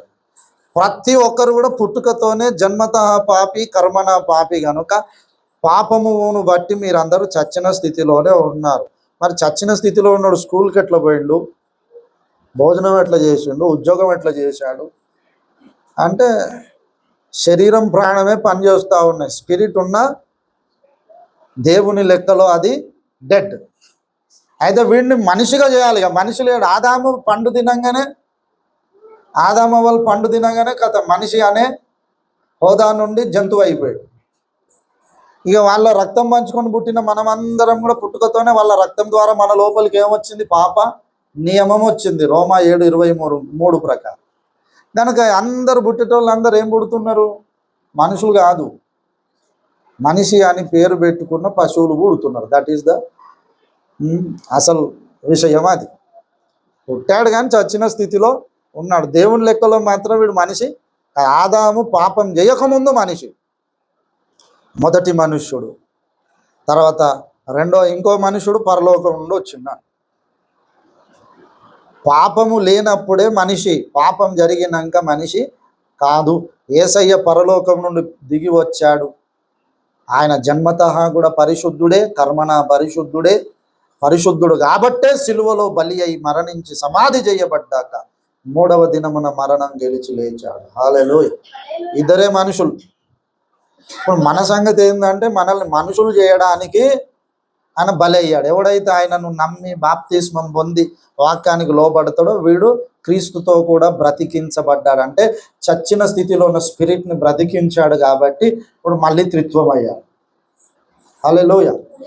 అయితే ఇక్కడ మాట్లాడుతుంది మొదటి మనుషుడు, కడపటి మనుషుడు. మొదటి ఆదాం, కడపటి ఆదాం. కడపటి ఆదాముకు ఒక భార్యను దేవుడు నిర్మాణం చేయబోతున్నాడు. అది ఎట్లా చేయబోతున్నాడో మొదటి మానవుడు, మొదటి ఆదామును సాదృశ్యంగా తీసుకొని కడపటి ఆదాముకు ఎట్లా భార్య నిర్మాణం అవుతుందో ఆ ప్రాసెస్ ఇక్కడ చూపిస్తున్నాడు. అది అసలు సంగతి. హల్లెలూయా. ఇప్పుడు చెప్దాం. ఆదాముకు మొట్టమొదటి ఏం చేశాడు, గాఢ నిద్ర. ఇప్పుడు యేసయ్యకు కూడా అదే జరగాలి. యోహాను సువార్త 19వ అధ్యాయం, యోహాను సువార్త 19వ అధ్యాయం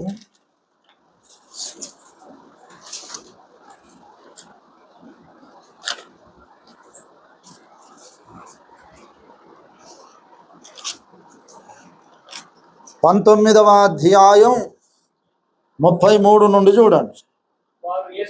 వారు యేసునొద్దకు వచ్చి అంతకు ముందే ఆయన మృతి పొంది యుండుట చూచి ఆయన కాళ్ళు విరుగగొట్టలేదు గాని. ఆగండి. ఆదాముకు గాఢ నిద్ర, ఇప్పుడు ఇక్కడ యేసయ్యకేమో మరణ నిద్ర. మరణమును బైబిల్ ఏమంటుంది? నిద్ర. చనిపోయిన వాళ్ళ గురించి మాట్లాడుతూ పౌలు అంటాడు కదా, 1 తెస్సలోనిక 4:13 సహోదరులారా, నిద్రించిన వారిని గూర్చి మీకు తెలియకుండుట మాకు ఇష్టము లేదు. అంటే మరణాన్ని నిద్ర అని పిలిచింది. ఇప్పుడు ఆదాముకు గాఢ నిద్ర, యేసయ్యకు సిలువలో మరణ నిద్ర. ప్యారలల్గా చూద్దాం. తర్వాత రెండో పాయింట్ ఏం చెప్పాను? ఆదాముకు ప్రక్కలో గాయం. ఇప్పుడు యేసయ్యకు కూడా గాయం. 34 చూడండి, యోహాను 19:30. సైనికులలో ఒకడు ఈటెతో ఆయన ప్రక్కను పొడిచాడు. ప్రక్కను పొడిచినప్పుడు ఏమైంది? గాయమైంది. ఓకే. ఇప్పుడు హవ్వం చేయడానికి అవసరమైన పదార్థం ఎక్కడి నుండి తీశాడు? ఆదాములో నుండే తీశాడు. అది ఆయన ప్రక్కటెముక. ఇప్పుడు సంఘాన్ని నిర్మాణం చేయడానికి, ఇప్పుడు హవ్వ, యేసయ్య, ఆదాము అనే బిరుదు ఆయనకు ఉంది. ఇప్పుడు హవ్వ అనే బిరుదు ఎవరికి ఉండాలి అప్పుడు లెక్క ప్రకారం? Common sense. మొదటి ఆదాము ఉన్నాడు, కడపటి ఆదాము ఉన్నాడు. మొదటి ఆదాముకు ఒక భార్య దేవుడు నిర్మించి ఇచ్చాడు. ఇప్పుడు కడపటి ఆదాముకు కూడా ఒక భార్య. ఆమె ఎవరు? సంఘం. మనమే సంఘ కన్యక అన్న. ఇప్పుడు అంటే మనం కడపటి హవ్వ అన్నమాట. అర్థమైందా? ఇక మళ్ళీ ఇంకో హవ్వ లైన్లు ఉండదు. ఆయన కడపటి ఆదాము అయితే మనం కడపటి హవ్వ. ఓకే. అదే మొదటి హవ్వను ఎట్లా చేశాడో కడపటి హవ్వకు కూడా కడపటి ఆదాముకి అట్లాగే నిర్మాణం చేస్తున్నాడు అన్నమాట. ఇప్పుడు అవసరమైన మెటీరియల్ ఆదాములో నుండే సేకరించాడు. అంటే సంఘ కన్యక నిర్మాణము కావడానికి అవసరమైన పదార్థము కడపటి ఆదామైన క్రీస్తు ప్రక్కలో నుండే తీస్తాడు. ఏమొచ్చింది ప్రక్కలో నుండి? వెంటనే రక్తమును నీళ్లును కారెను. హల్లెలూయా. ఇప్పుడు యేసయ్య ప్రక్కలో నుండి బయటకు వచ్చిన పదార్థాలు ఏంటి? రక్తము, నీరు. ఈ రక్తము నీరుతోనే సంఘ నిర్మాణం జరుగుతుంది అన్నమాట. ఆ ప్రక్కటెముకను తీశాడు ఆదాముకు. ఎముకను తీసి ఆ ఎముకను అట్లనే తెచ్చి ఆదాము పక్కన నిలబెట్టాడా? చెప్పాలా? ఉన్నారా? మీరు ఎటు పోకండి, ఏదేను తోటలకు రండి. ఏదేను తోటలకు పోదాం మనం. ఇప్పుడు అమెరికాకు అటు ఇటు వద్దు, మీ ఇంటికి కూడా పోకండి. ఏదేను తోటలో ఆదాము ఉన్నాడు. ఆదాము ప్రక్కలో నుండి దేవుడు ఎముకను తీశాడు. ప్రక్కటెముక ఎంత ఉంటుందండి? జానెడు ఉంటుంది. ఎవరిది వాళ్ళు కొలుసుకుంటే జానెడు, మా అయితే 1 ఇంచు అటు ఇటు జానెడు ఉంటుంది. ఆదామేమో ఆజానుభావుడు, పరిపూర్ణమైన యవన పరిపక్వ దశలో ఉన్న యవనస్తుడు. ఆయన ప్రక్కన అవ్వను ఇట్లా ఎముకను తీసి అట్లనే పెట్టేసినాం అనుకోండి, ఎట్లుంటుంది? సాటి అయిన సహాయం లాగా ఉంటుందా? సాటి అంటే ఏంటి? సాటి అంటే సమానం. నేను అనుకుంటా అవ్వ హైట్ కూడా ఆదాంకి ఈక్వలే ఉంటుంది అని. పరలోకానికి పోయినాక చూద్దాం మనం. ఒకసారి ఆదామును అవ్వను మీరిద్దరు పక్కన నిల్చోండి అని అడిగి, నేను అనుకుంటున్నా సమానం. సాటి అంటే సమానం కదా, మరి ఈక్వల్గానే పెట్టిండు. మరి ఎందుకో మరి పెళ్లి సంబంధాలు చూస్తే అమ్మాయికి కొంచెం హైట్ తక్కువ ఉండాలి, అబ్బాయి కానీ ఎందుకు పెట్టిర్రో నాకు తెలియదు. అట్లా పెట్టింది కూడా మంచిదే లే. ఇక ఆడోళ్ళు ఎప్పటికీ తలెత్తుకొనే ఉండట్టు. ఈ మగోడానికో చూడాలనుకో తల దించాలి. కాబట్టి స్త్రీలకు తల దించుకునే అవసరమే రాకుండా పెద్దలు సెట్ చేసినట్టున్నారు. ఏదేమైనా ఈక్వల్గా ఉంటే కూడా నష్టమేం లేదు. అట్లా మన సంబంధాలు కుదిరితే ఈక్వల్ హైట్ ఉంటే చేసుకోండి, పెళ్లి కావాల్సిన పిల్లలు. సరే, ఏదేమైనా ఆ హవ్వ ఆ ఎముకను పక్కడేమో అట్లనే పెడితే సాటి సంగతి తర్వాత సగం కూడా ఉండదు. ఆదాముకు అసలు పిక్కల దాకా కూడా ఉండదు. కానీ అట్లనే తెచ్చి పెట్టలేదు. దేవుడు ఏం చేశాడట? ఆ మాట చదువుదాం. తర్వాత దేవుడైన యెహోవా ఆదాము నుండి తీసిన ప్రక్కటెముకను స్త్రీనిగా నిర్మించి స్త్రీనిగా నిర్మించి. హల్లెలూయా. ఈ ఎముకను అట్లనే తేలేదు, ఆ ఎముకను ఏం చేశాడు? స్త్రీనిగా నిర్మించి అన్నాడు. నిర్మించని ఎందుకు అన్నాడు? స్త్రీనిగా చేసెను, స్త్రీనిగా మార్చెను, ఏదో పదం వాడవచ్చు కదా. నిర్మించను అనే పదం ఎందుకు వాడాడు అంటే దేవుడు ప్రయోగించిన పదాలు, ఆ మాటలు కూడా చాలా ఇంపార్టెంట్. అక్షరం అక్షరం పట్టించుకోవాలి. నిర్మించను అని ఎందుకు అన్నాడంటే యేసునాథుడు కడపటి ఆదాము యొక్క భార్య అయిన సంఘం, మనము కూడా ఒక నిర్మాణమై ఉన్నాము. హల్లెలూయా. పేతురు రాసిన మొదటి పత్రిక 2వ అధ్యాయం 5వ వచనం చివరి భాగం, 2వ భాగం. దేవునికి అనుకూలమును ఆత్మ సంబంధమైన బలులు అర్పించాడు. పరిశుద్ధ యాజకులుగా ఉండునట్లు మీరును సజీవమైన రాళ్ల వలె నుండి ఆత్మ సంబంధమైన మందిరము కట్టబడుచున్నారు. మీరును సజీవమైన రాళ్ల వలె ఉండి ఆత్మ సంబంధమైన మందిరముగా కట్టబడుచున్నారు. ఆ ఎముకను స్త్రీనిగా నిర్మించి అన్నారు. మీరు ఆత్మ సంబంధమైన మందిరముగా కట్టబడుచున్నారు. కట్టబడడం అన్నా నిర్మించబడడం అన్నా ఒకటే. హల్లెలూయా. చాయ్ అన్న టీ అన్న ఒకటే కదా? ఒకటేనా వేరు వేరా? చాయ్ తాగుతారా టీ తాగుతారా అన్న మీరు అంటే? నేను తేనీరు తాగుతా అంట. అదేంటిది అంటే అది ఇది మొత్తం మూడు ఒకటే. కట్టబడుచున్నారు అన్నాడు. అక్కడ ఎముకను అట్లనే తెచ్చిపెట్టలేదు. ఇక్కడ యేసు ప్రక్కలో నుండి వచ్చిన రక్తము నీళ్లతో సంఘ కన్యకను కూడా నిర్మాణం చేస్తున్నాడు మందిరముగా. హల్లెలూయా. యేసు ప్రక్కలో నుండి వచ్చిన రక్తం, ఆ రక్తములోనే మన జన్మ కర్మ పాపాలను మనం కడుక్కొని శుద్ధులమై పాపము నుండి విమోచింపబడ్డాం. హల్లెలూయా. పేతురు అదే మొదటి పత్రిక 1వ అధ్యాయం 19-20 కలిసి ఉన్నాయి చూడండి. అమూల్యమైన రక్తము చేత అనగా నిర్దోషమును నిష్కలంకము నగు గొర్రె పిల్ల వంటి క్రీస్తు రక్తము చేత మీరు విమోచింపబడితిరి. హల్లెలూయా.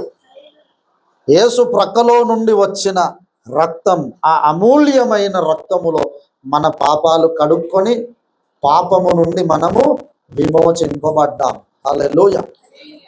చాలా మ్యాటర్ ఉంది కానీ ఒక పాయింట్ చాలు, ఎందుకంటే ఇది బైబుల్ స్టడీ కాదు, సంతోషించాల్సిన సమయం కాబట్టి మీ మూడు పాడు చేయడం నాకు ఇష్టం లేదు. యేసు ప్రక్కలో నుండి వచ్చిన రక్తములో మన పాపాలు కడుక్కొని పాపము నుండి విమోచింపబడ్డాం. తర్వాత ఏమొచ్చింది? ఆయన ప్రక్కలో నుండి ఇంకొకటి నీళ్లు కదా. నీళ్లు అనేది వాక్యానికి, వాక్యం అని అర్థం చేసుకోవాలి. నీళ్లు అంటే వాక్యం అనే అప్లికేషన్ ఉంది బైబుల్. ఎఫ్ఎస్సి పత్రికలో మనం ఇందాక మూలవాక్యం ఏ అధ్యాయములో నుండి చదివామో ఆ అధ్యాయములో 27వ వచనములో చెబుతాడు. 25, 27 కలిసి ఉన్నవి. వాక్యముతో ఉదక స్నానము చేత, 2వ భాగం చూడండి అందరు. దొరికిందా? వాక్యముతో చివరి భాగం.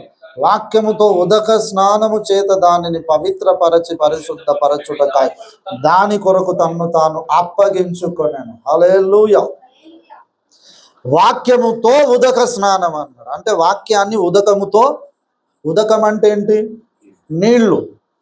వాక్యం అనే నీళ్లతో స్నానం చేయించాడట, శుద్ధి చేసి పరిశుద్ధపరిచాడు. గనుక వాక్యం అంటే యేసు ప్రక్కలో నుండి వచ్చిన నీరు అని మనం చెప్పుకోవాలి. నీరు అంటే వాక్యం అని అప్లికేషన్. మళ్ళీ 1 పేతురు 1వ అధ్యాయములోనికి రండి. అక్కడ సీక్వెన్స్గానే చెప్పుకుంటూ వచ్చాడు. 19-20లో అమూల్యమైన రక్తము చేత విమోచింపబడ్డారు క్రీస్తు రక్తము చేత అన్నాడు. 22 చూడండి. మీరు క్షయబీజము నుండి కాక శాశ్వతమగు జీవము గల దేవుని వాక్య మూలముగా అక్షయ బీజము నుండి పుట్టింపబడిన వారు గనుక. హల్లెలూయా. మీరు ఎట్లా పుట్టింపబడ్డారట? మనం ఎట్లా పుట్టాం?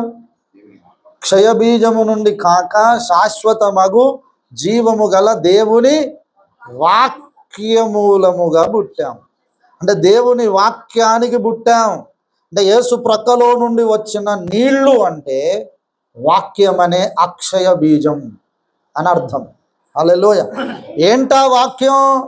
24 ముందుకు చదవండి. 24 చివరి భాగంలో, సర్వ శరీరులు గడ్డిని పోలి ఉన్నారు, వారి అందమంతయు గడ్డి పువ్వు వలె ఉన్నది, గడ్డి ఎండును, దాని పువ్వును రాలును, అయితే ప్రభు వాక్యం ఎల్లప్పుడు నిలుచును. మీకు ప్రకటింపబడిన సువార్త ఈ వాక్యమే. హల్లెలూయా. మీకు ప్రకటింపబడిన సువార్త ఈ వాక్యమే. వాక్యం అనే అక్షయ బీజానికి పుట్టామన్నాడు కదా. ఆ వాక్యం అంటే ఏంటి? మీకు ప్రకటింపబడిన సువార్త, గాస్పల్. అర్థమైందా? వర్డ్ ఆఫ్ గాస్పల్ అన్నమాట. సువార్త వాక్యం అనే అక్షయ బీజానికి పుట్టాం. సువార్త వాక్యం అంటే ఏంటి? సువార్త అంటే ఏంటి? ఆ మాట చూద్దాం. 1 కొరింథీ 15వ అధ్యాయం 3-4 వచనాల్లో చెప్పాడు. నాకు ఇయ్యబడిన ఉపదేశము మొదట మీకు అప్పగించి తిని, అదేమనగా లేఖనముల ప్రకారం క్రీస్తు మన పాపముల నిమిత్తము మృతి పొందెను, సమాధి చేయబడెను, లేఖనముల ప్రకారం 3వ దినమున లేపబడెను. హల్లెలూయా. ఇది సువార్త. This is gospel. దేవుడు మంచోడు, గాడ్ ఈజ్ గుడ్ అని చెప్పడం గాస్పల్ కాదు. గాడ్ ఈజ్ గుడ్ అంటే ఏంటి? గుడ్ అయితేనే గాడ్ అంటాం కదా. గుడ్డుగానే గాడ్ అంటాడు ఎవడన్నా? పరమ నీచుడు, నికృష్టుడు, అన్ని దుర్బుద్ధులు ఉన్నని దేవుడు అయ్యాను అంటాడు ఎవడన్నా? సైతాన్ అంటాం, దయ్యం అంటాం. దేవుడు మంచోడే కాదని ఎవడు అనట్లేదు. సువార్త అంటే గాడ్ ఈజ్ గుడ్ అని చెప్పడం కాదు. సువార్తకు ఒక డెఫినేషన్ ఉంది ఇక్కడ. లేఖనముల ప్రకారం క్రీస్తు ఎందుకు చనిపోయాడు? మన పాపముల నిమిత్తము చనిపోయాడు, సమాధి చెయ్యబడ్డాడు. ఇది లేఖనాల ప్రకారం జరిగింది. లేఖనం అంటే స్క్రిప్చర్స్, అకార్డింగ్ టు స్క్రిప్చర్స్ ఉన్నాయి. ఆ స్క్రిప్చర్స్ ప్రకారం చనిపోయాడు. ఆ తర్వాత లేఖనముల ప్రకారం 3వ దినమున లేపబడాడు. 3వ దినమున లేచాడు. దానికి కూడా స్క్రిప్చర్స్ ఉన్నాయి. ఇది సువార్త. ఇది నొక్కి చెప్పాలి. యేసు మరణము, సమాధి, పునరుద్ధానం లేఖనాల ప్రకారం జరిగిందని నొక్కి చెప్పాలి. ఆ లేఖనాలను కూడా వారికి ఎత్తి చూపుతూ మాట్లాడాలి. అది గాస్పల్. ఈ సువార్త వాక్యమే అక్షయ బీజం. ఈ సువార్తను ఎవడైతే హృదయములోనికి స్వీకరించి దానిని నమ్మి ఆయనను నా ప్రభువు, నా దేవుడు అని అంగీకరిస్తాడో ఆ సువార్త వాక్యానికి ఇతడు పుడుతున్నాడు. హల్లెలూయా. యేసు ప్రక్కలో నుండి వచ్చిన రక్తములో మన జన్మకర్మ పాపములు కడుక్కోవాలి. ఆ రక్తముతో విమోచింపబడాలి పాపము నుండి. రెండవది, యేసు ప్రక్కలో నుండి వచ్చిన నీరు అనగా సువార్త అనే అక్షయ బీజాన్ని మన హృదయములోనికి స్వీకరించుట ద్వారా మనం ఆ సువార్త వాక్యానికి పుడుతున్నాం. హల్లెలూయా. వాక్యాన్ని స్వీకరిస్తే కూడా సరిపోదు. బిడ్డ తల్లి గర్భంలోకి వచ్చేసాడు, ఉన్నాడు, వాడు ఉంటే ఆడనే ఉంటే కుదురుతుందా? డెలివరీ కావాలి 9 నెలలకు, లెక్క ఉంది. డెలివరీ కావాలి, వాడు కొత్తగా జన్మించాలి. అప్పుడు పుట్టిండు అని చెప్తాం కదా. పుట్టిండు అనే మాట ఎప్పుడు వస్తుంది అంటే ఈ సువార్తను నమ్మి పాపాలు ఒప్పుకొని యేసు రక్తంలో కడుక్కొని నీటిలో ముంచడము బాప్తిజం. నీళ్లు అంటే అక్కడ ఇంకొక అప్లికేషన్ ఏంటంటే బాప్తిస్మము పొందాలి. హల్లెలూయా. సువార్తను నమ్మితేనే సరిపోదు. మార్కు సువార్త 16వ అధ్యాయం 16వ వచనంలో ఏం చెప్పాడు? 15లోనేమో సర్వలోకానికి వెళ్ళి సర్వ సృష్టికి సువార్తను ప్రకటించమన్నాడు. నమ్మి బాప్తిస్మము పొందినవాడంటే మీరు ప్రకటించిన ఆ సువార్తను ఎవడైతే నమ్మి బాప్తిస్మము పొందుతాడో వాడు రక్షింపబడతాడు. నమ్ముతాను కానీ బాప్తిస్మం పొందను అన్నాడు అనుకోండి, రక్షణ కలగదు. కనుక సువార్తను నమ్మాలి, పాపాలు ఒప్పుకోవాలి, బాప్తిస్మం కూడా పొందాలి. బాప్తిస్మం పొందిన రోజే క్రొత్తగా అతడు జన్మించాడు. హల్లెలూయా. ఈ విధంగా పుట్టాలి. అయితే ఈ పుట్టిన బిడ్డలందరూ కూడా ఇట్లనే తీసుకుపోయి యేసయ్య పక్కకు నిలబెట్టడం కుదరదు. ఆ ఎముకను తీసి అట్టనే తెచ్చిపెట్టాడా స్త్రీనిగా? ఈ బాప్తిస్మం పొందిన విశ్వాసులే సంఘం. ఈ సంఘము నిర్మాణం కావాలి. హల్లెలూయా. నిర్మాణం అంటే కట్టబడాలి. ఎట్లా, దేని కొరకు, ఏ విధంగా అంటే ఇందాక చూసాం 1 పేతురు. ఇప్పుడు కాంటెక్స్ట్ అట్లనే పోయింది. 1 పేతురు 1 అధ్యాయం 19-20లో యేసు రక్తములో విమోచింపబడ్డాము అన్నాడు. ఓకే, 22 నుండి 24 వరకు సువార్త అనే అక్షయ బీజానికి మీరు పుట్టారన్నాడు. ఆ కాంటెక్స్ట్ కంటిన్యూ అవుతుంది, సీక్వెన్స్ ముందుకు చూడండి. 2వ అధ్యాయం ప్రభువు దయాళుడని మీరు రుచి చూసి ఉన్నారు. 2nd చాప్టర్లో సమస్తమైన దుష్టత్వమును, సమస్తమైన కపటమును, వేషధారణ, అసూయను, సమస్త దూషణ మాటలు మాని క్రొత్తగా జన్మించిన శిశువులను పోలిన వారై నిర్మలమైన వాక్యమను పాల వలన రక్షణ విషయములో ఎదుగు నిమిత్తం ఆ పాలన అపేక్షించండి. హల్లెలూయా. పుట్టిన బిడ్డకి ఏం కావాలి? తల్లి పాలు కావాలి, స్వచ్ఛమైన తల్లి పాలు కావాలి, మదర్ ఫీడింగే కావాలి. మంచినీళ్ళు కూడా బయటికి వెళ్ళి కొబ్బరి నీళ్ళు కూడా తాగనియ్యరు, స్వచ్ఛంగా తల్లి పాలే తాగాలి. అందులో వానికి లైఫ్ అంతా భవిష్యత్తులో వచ్చే ఎన్నో వ్యాధులను నిరోధించే శక్తి దాంట్లో ఉంటుందన్నమాట. మనకు స్వచ్ఛంగా తల్లిపాలు కావాలి. ఇప్పుడు కొత్తగా జన్మించిన శిశువును పోలిన వారై వాక్యం అనే పాలను ఎందుకు అపేక్షించాలి? రక్షణలో ఎదగాలి. అంటే బాప్తిస్మం పొందంగానే సరిపోదు, రక్షణలో మనం ఎదగాల్సిన అవసరం. ఎదగడానికి ఏం కావాలి? వాక్యం అనే పాలు కావాలి. ఇంకా వాక్యం అనే అన్నం ఉంది, వాక్యం అనే బలమైన ఆహారం ఉంది బైబిల్లో. అవంతా ఆహారం.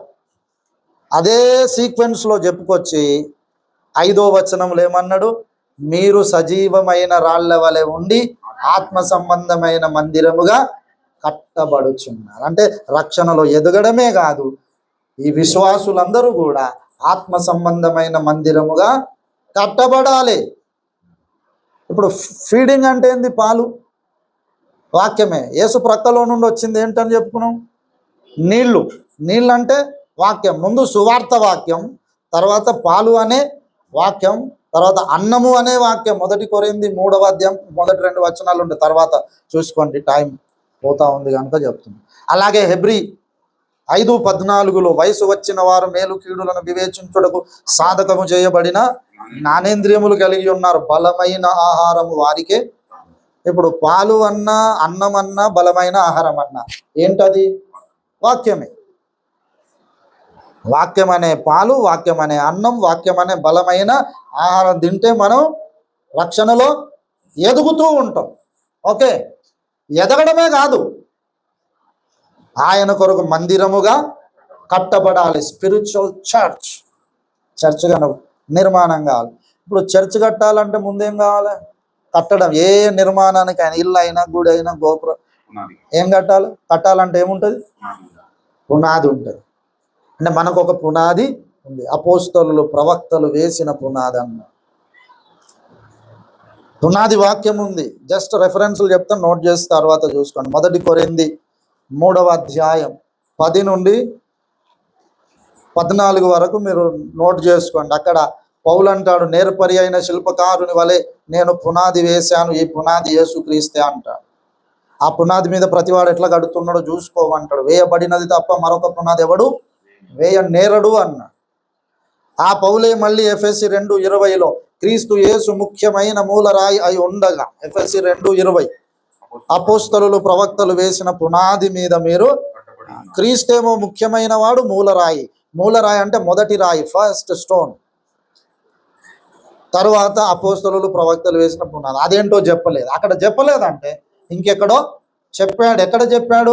హెబ్రీ పత్రిక 6వ అధ్యాయం 1-2 వచనాలు. Hebrews 6th chapter 1st 2 verses లో నిర్జీవ క్రియలను విడిచి మారు మనస్సు పొందుట, దేవుని అందలి విశ్వాసం, బాప్తిస్మములను గూర్చిన బోధ, హస్త నిక్షేపణము, మృతుల పునరుద్ధానము, నిత్యమైన తీర్పు, అనుపునాది. మళ్ళీ ఫౌండేషన్, అనుపునాది మరల వేయక.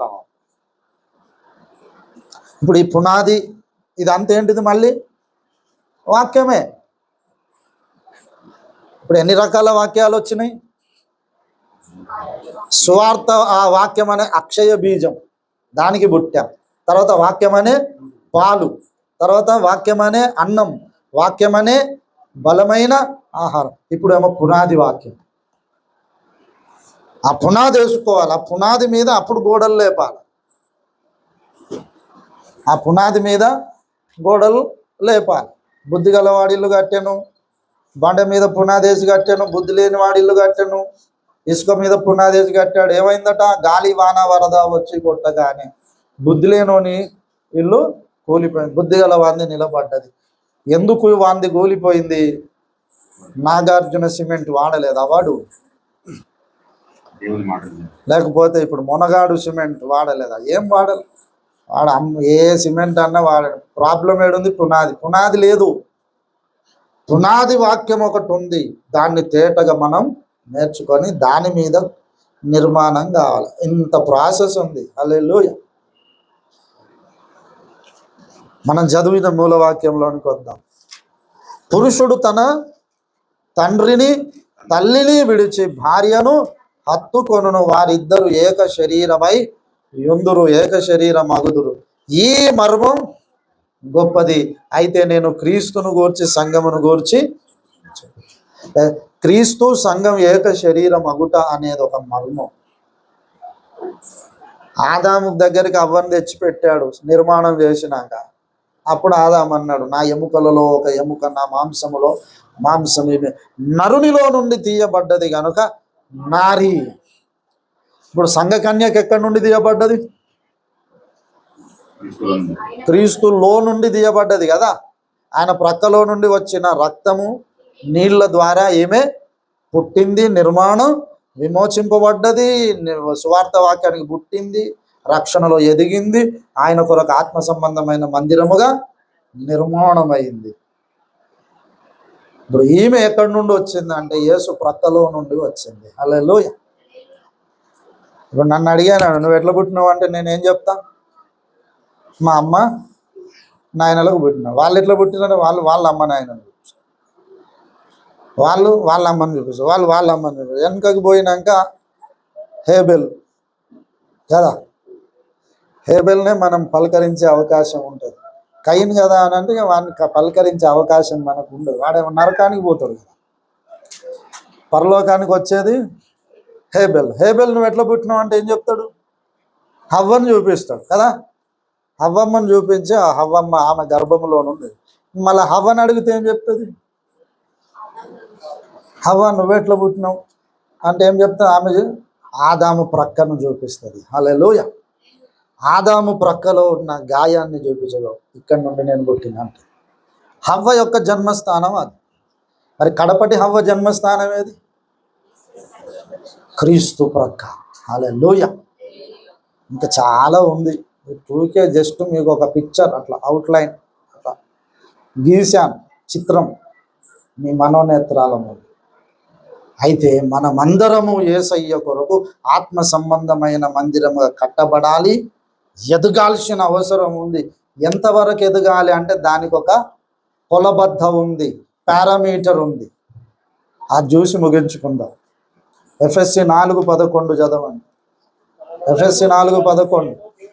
మనమందరము విశ్వాస విషయములోను దేవుని కుమారుని గూర్చిన జ్ఞాన విషయములోను ఏకత్వము పొంది సంపూర్ణ పురుషుల మగు వరకు, అనగా క్రీస్తునకు కలిగిన సంపూర్ణతకు సమానమైన సంపూర్ణత గలవార మగు వరకు ఆయన ఈలాగు నియమించను. హల్లెలూయా. మనమందరం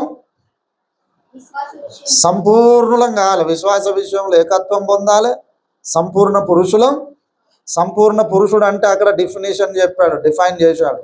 ఏంటి? క్రీస్తునకు కలిగిన సంపూర్ణతకు సమానమైన, సమానం అంటే ఈక్వల్, సాటి. ఏం చేస్తానన్నాడు? ఆదాముకు సాటి అయిన సహాయం. ఇప్పుడు కడపటి ఆదాముకు అంటే యేసయ్యకు కూడా సాటి అయిన సహాయము చేస్తాడు. సాటి అంటే సమానం. ఇప్పుడు అక్కడ ఏం చెప్పాడు? యేసునకు కలిగిన సంపూర్ణతకు సమానమైన సంపూర్ణత గలవారం కావాలి. హల్లెలూయా. అయితమా?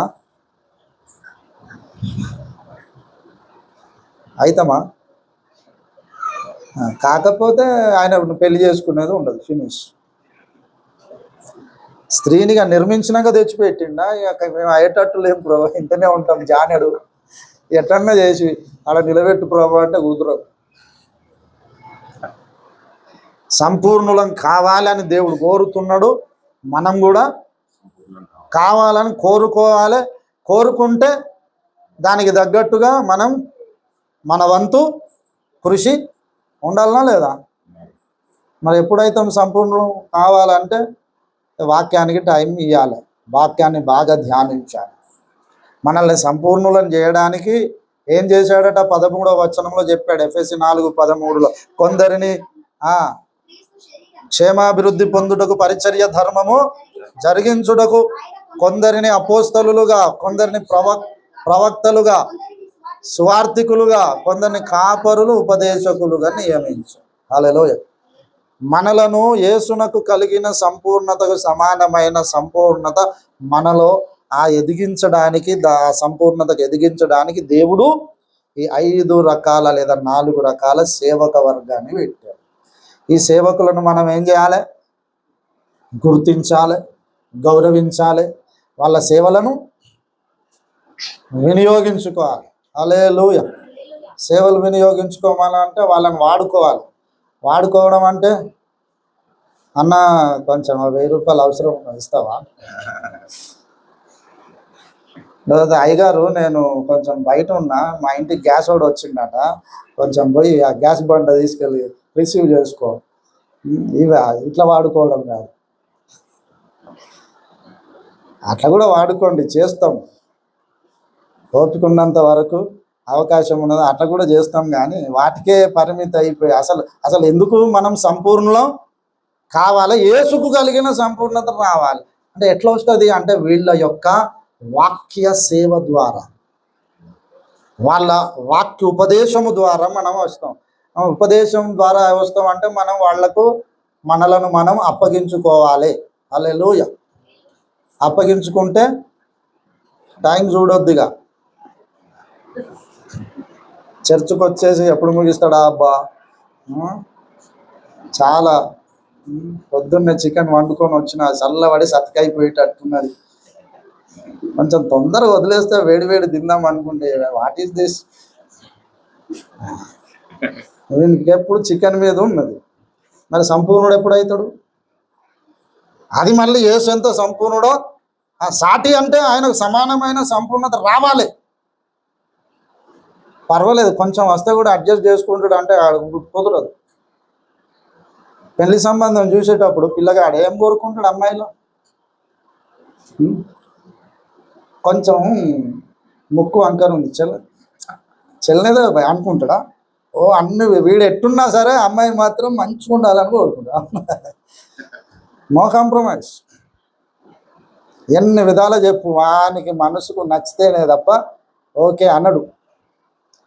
మరి విశ్వ చక్రవర్తి అడ్జస్ట్ చేసుకోరాదంటే ఎట్లా చేసుకుంటాడు? అట్లా అడ్జస్ట్మెంట్లు కుదరదురా బాబు. నువ్వు నా పోలిక నీకు రావాలి, నా సంపూర్ణత నాకు సమానమైన వస్తేనే విశ్వ పౌరుల ముందట ఆయన ప్రక్కన నిలబడితే అబ్బా ఏం జంట అండి. యేసయ్య మంచి అమ్మాయిని సంపాదించుకున్నావు అంటారు కదా. వీడేమో హ్యాండ్సమ్ ఉండి పిల్లగాడు, అమ్మాయి ఎట్టునో ఉందంటే ఎవరు దొరకలేదు అన్న, వీడు గామిని చేసుకున్నాడు అని రకరకాల ముందట అన్నారు. వెనకైతే అనుకుంటారా లేదా? అదే మంచిగా ఈడు జోడు పర్సనాలిటీ అన్నీ మంచి, అబ్బా ఏం జంట అన్న బాగుంది అనుకుంటా, డిస్కషన్ అవుతూ ఉంటుందా లేదా? మరి విశ్వ చక్రవర్తి అట్లా కాంప్రమైజ్ కాడు. ఏమున్నా మీరు ఇక్కడనే కావాలని మనకు టైం ఇస్తున్నాడు. హల్లెలూయా. యేసయ్య ఇంక ఇప్పుడే వచ్చిండు అనుకో, ఈ రాత్రి వస్తే నీ సంగతి ఏంటంటే ఏం లేదు, సింపుల్, మనం అందరం విడవబడతాం. ఆయన ఆలస్యం చేస్తున్నాడు ఎందుకంటే మనం సంపూర్ణులం కావాలి. టైం ఇస్తూ ఉంటే మనం ఈ టైంనేమో సద్వినియోగం చేసుకోకుండా మనం బిజీ అవుతాం. మనం కూడా పనులు పెట్టుకొని బిజీ అంటే కుదరదు. టైం కేటాయించాలి. దేవుని వాక్య ధ్యానానికి, బైబిల్ స్టడీకి ఎక్కువ టైం ఇవ్వాలి. పర్సనల్ బైబిల్ స్టడీ ఉండాలి. ఆరాధనలో నీకు ఉండాలి. వారం మధ్యలో జరిగే నియామక కూటాలను ఎందుకు అటెండ్ చేయమంటున్నావు? సోమ మంగళ బుధ ఎప్పుడు మీటింగేనా? నా వీళ్ళకి ఏం పని లేదు, పాస్టర్లకు మనకు పనులు ఉండవా? నీకు మస్తు ఉంటాయి బాయ్, ఉన్నా సరే ఆ పనులు ముగించుకొని ఇక్కడికి రావాలి. ఎందుకు? యేసయ్య పక్కన నిలబడాలని ఉందా, సమాధిలో పండుకోవాలని ఉందా? అట్లనే యేసయ్య రెండవ రాకడలో వచ్చిన చనిపోయిన లేపుతాడు కదా. లేవాలని ఉందా, హాయిగా రెస్ట్ చేద్దామని ఉందా? ఆ కడబురం రోగిన బ్రతుకుంటేనే మార్పు పొందుతాం. మార్పు పొందాలని ఉందా, ఇట్లనే ఉండాలని? ఇది డెడ్లీ సీరియస్ మ్యాటర్. ఇది గనుక వాక్య ధ్యానానికి టైం ఇవ్వండి. క్రీస్తు ఈ సంఘ కన్యకను రేపు పెళ్లి చేసుకుంటాడు. పెళ్లి చేసుకున్నప్పుడు విశ్వ పౌరులు అందరూ కూడా చూసి, బా ఏమి జోడి, ఏమి జంట అని విశ్వ పౌరులు అందరూ మెచ్చుకుంటారు. ఆ స్థితి మనకు రావాలని దేవుడు మనకు టైం ఇస్తూ ఉన్నాడు. హల్లెలూయా. దేవుని బిడ్డలారా, మొదటి ఆదాము ఉన్నాడు, కడపటి ఆదాము ఉన్నాడు. మొదటి ఆదాముకు ఒక భార్య ఉంది, కడపటి ఆదాముకు కూడా ఒక భార్య ఉంది. ఆమె సంఘ కన్యక. నేను క్రీస్తును గూర్చియు సంఘమును గూర్చియు చెప్పుచున్నాను. ఈ మర్మము గొప్పది. మరి ఆ స్థితికి మనం ఎదగడానికి ప్రయత్నం చేద్దాం. మరి ఈరోజు వైవాహిక వార్షికోత్సవం జరుపుకుంటున్నాం. 12వ వార్షికోత్సవం, 13 ఎంటర్ అవుతున్నాడు అంటే 12వ 12th యానివర్సరీ జరుపుకుంటున్న దైవజనుడు జోసెఫ్ గారు, అలాగే పాస్టర్ అమ్మ శిరీష గారికి మరొకసారి నా హృదయపూర్వక శుభాకాంక్షలు తెలియజేస్తూ ఉన్నాను. వారు మనం అందరం కూడా యేసయ్య ప్రక్కన యోగ్యురాలుగా సంపూర్ణులమై యేసయ్యకు సాటి అయిన సహాయములాగా నిర్మాణము అయి నిలబడాలని కూడా కోరుకుంటూ, అట్టి కృప దేవుడు మనకు అనుగ్రహించాలని దేవుని ప్రార్థిస్తూ, మరి వారి కుమారుడు జోనాకు కూడా జన్మదిన శుభాకాంక్షలు తెలియజేస్తూ ఈ నా మాటలు ముగిస్తూ ఉన్నాను. ప్రార్థన చేసుకుందాం. తలలు వంచాం. ఒక తీర్మానం చేసుకుందాం. దేవుడు మనకు రక్షణనిచ్చింది, మనలను తన సువార్త ద్వారా కన్నది. ఏదో ఈ భూమి మీద ఏదో కొన్ని ఆశీర్వాదాలు పొంది సుఖ జీవనం గడిపి ఇంతటితో మన బ్రతుకులు తెల్లవారాలని కాదు. మనమందరము యేసయ్యకు సాటి అయిన సహాయముగా నిర్మాణము కావాలి, రక్షణలో ఎదగాలని ఆ ప్రభువు కోరుతున్నాడు. అందుకే అపోస్తలులు, ప్రవక్తలు, సువార్తికులు, కాపరులు అనే సేవక వర్గాన్ని మన కొరకు నియమించాడు. వారి సేవలో వినియోగించుకొని మనం సంపూర్ణులమవుదాం. యేసునకు కలిగిన సంపూర్ణతకు సమానమైన సంపూర్ణత సంతరించుకోవడానికి తీర్మానం చేసుకుందాం. ఇది అపోస్తలుల బోధ. దేవుడు నియమించిన సేవకులు చేసే పరిచర్య ద్వారానే జరుగుతుంది. గనుక ఆ దైవజనులకు కూడా మనలను మనం అప్పగించుకుందాం. వాక్య ఉపదేశము ద్వారా సంపూర్ణులమైపోదాం. పరిశుద్ధాత్మ సహాయము కొరకు వేడుకుందాం అందరం కూడా.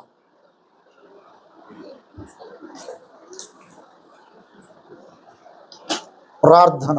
ప్రేమ కలిగిన మా తండ్రి, మీ లేఖనములో నుండి మీరు మాతో మాట్లాడి మమ్మల్ని బలపరిచినందుకు వందనాలు. దైవ